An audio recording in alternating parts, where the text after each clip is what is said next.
back to On the Workbench. Today we're going to be opening up the MicroJig gripper block. This is a tool that was not sent to me from MicroJig. This was received as a gift, so I hope you'll provide an honest, fair evaluation. We've seen these all over YouTube recently by a variety of woodworkers that have been sponsored by MicroJig. My channel is not sponsored by MicroJig. MicroJig, if you want to contact me about that and you want to sponsor me, we can talk. But so this is going to be a fair and unbiased review of this block, and we're going to start by opening it up. I hate these clamshell packaging here, and I wish every manufacturer would just get rid of these altogether. They're nothing but a nuisance I need to get to. So the first thing here I notice on the box here, as I pull out the insert, is that this is, bring this in here, made in the USA. So that's certainly already working in its favor. I'll take that as a pro to begin with here. And when we look at the device here, at the bottom here, we've got this tactile gripping surface. Then we've got 4 feet.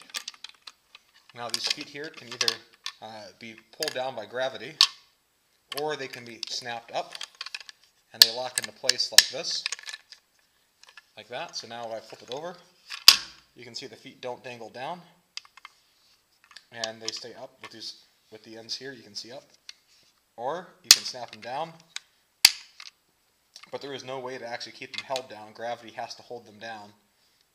But if you're working at a router table at a router fence, because of the way the weight's placed on these hooks here, you'll notice that the handle here is slightly offset. So I put it on its side, the hook will naturally protrude out. So if you're working and you're pushing an item laterally across a router fence, or you're pushing something through your table saw, one of the things you're going to have to watch out for is making sure that these feet don't get cut through with a saw blade. There's an optional shield here that you can screw in on the top that's not included with this. That's available as an optional accessory.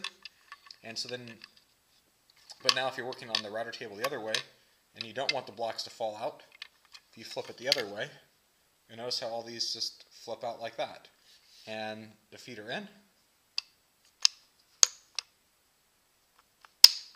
Or you can obviously snap them up so they don't fall down. And so if we look at this green surface here, let me just grab a couple pieces of wood here, and we'll see how this works. So let me go ahead here and place all my table saw here. I've got this piece of oak, and here's the gripper block. And this on my cast iron table saw here is able to move back and forth. It's got really good, feels like it's got really good control. And just to compare that, I also have just a generic push block. This came with it came with my jointer. This has just a tactile surface here that just to the naked eye of the feel here, the green on the MicroJig tool definitely has more grip than what this black bottom does on this push pad. When I grab this, you can see on this sanded piece of oak, it just slides. If I push down, it still slides across it, and there's no problem. I barely have to push at all with this gripper block.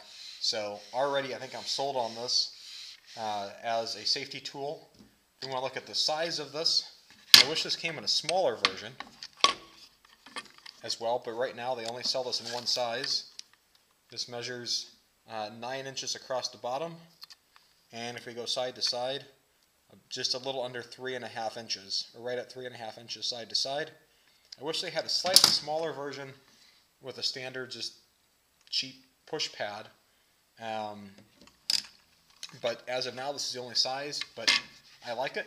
And even just as you can see here on this quick test here, with this piece of oak here, this has been sanded lightly here on one side, that I can easily slide my push pad around here when this piece of wood is on top of my cast iron table saw top.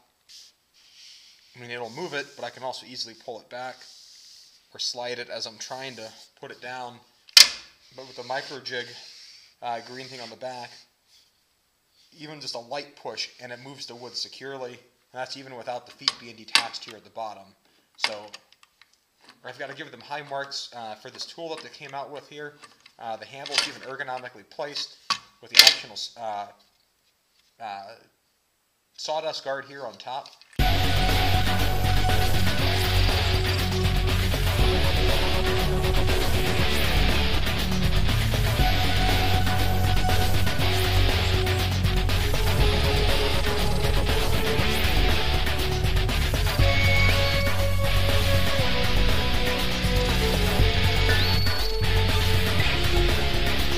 they've got a winner of a product here, and so I would endorse this here with 2 thumbs up.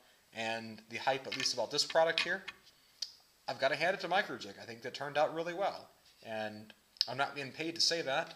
I'm just a guy with a YouTube channel and a shop that loves working in it, and I've got to tip my hat to them. They definitely innovated on the traditional cheap push pad. If only they had these in a smaller size, I'd probably buy that too.